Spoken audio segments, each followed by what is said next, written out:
Not before time, some would say, Paraguay announced last week it would designate Hezbollah a terrorist organization.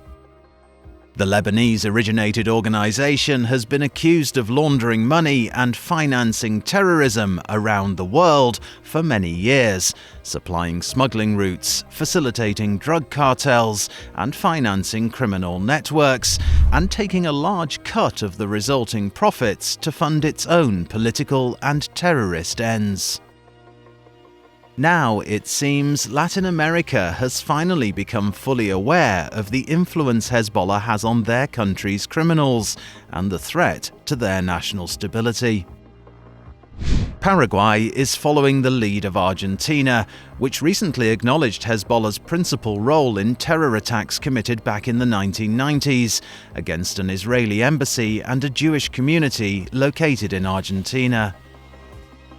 This is a sea change in Paraguay's policy. In January, their foreign minister, Luis Castiglione, denied that Hezbollah was engaged in illicit activities within his country. Esteban Aquino Bernal, director of Paraguay's National Intelligence Secretariat, weighed in with a denial that money laundering was an issue. And then Paraguay's Supreme Court president, Victor Manuel Núñez Rodriguez, said there was no evidence of Hezbollah being involved in terrorism. However, following talks with President Trump's US administration and visits from senior officials including Mike Pompeo, US Secretary of State, the Paraguay government finally agreed to take action against Hezbollah. Firstly, by extraditing suspected Hezbollah personnel to the US, then by creating new laws to deal with their internal problem.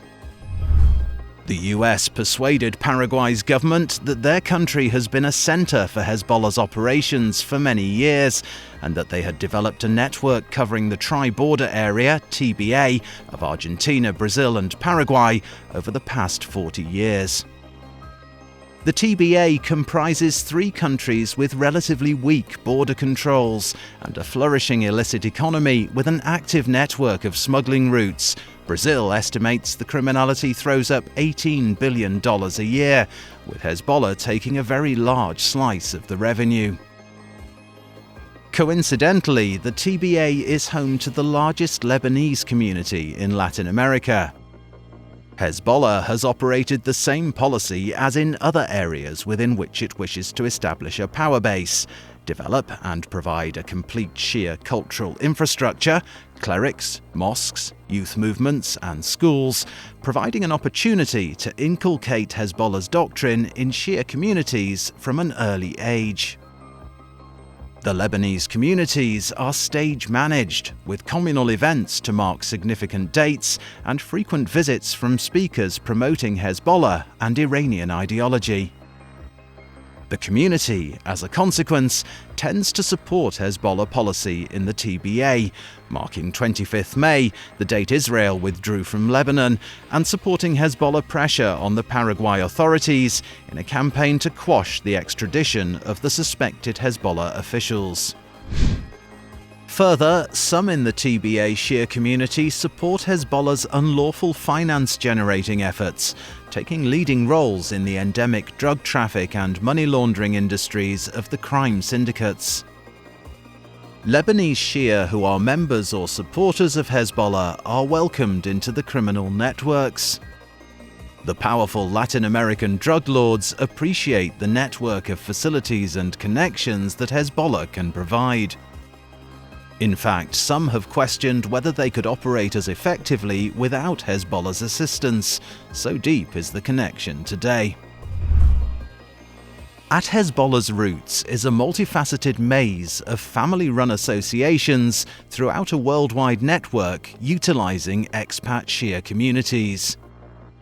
In the TBA, throughout Latin America, and in West Africa, the Barakat family, which has been closely associated with Hezbollah, is seen as a major component in Hezbollah's money laundering and drug trafficking machine. Similarly, in a Lebanese-Canadian bank case in 2011, US authorities claimed Hezbollah were facilitating a $200 million a month Mexican and Colombian drug cartel. The cash was allegedly moved by a West African used car business, importing vehicles from US-based dealers. The money, once clean, was said to be delivered via legitimate bank transfer to Colombia, less Hezbollah's robust commission. There are countless other situations which mirror this apparent Lebanese-Canadian bank maneuver. If Hezbollah's development is ever to be contained, some say, the world's governments need to act more forcefully and in concert. So far, the outlook doesn't look good for that.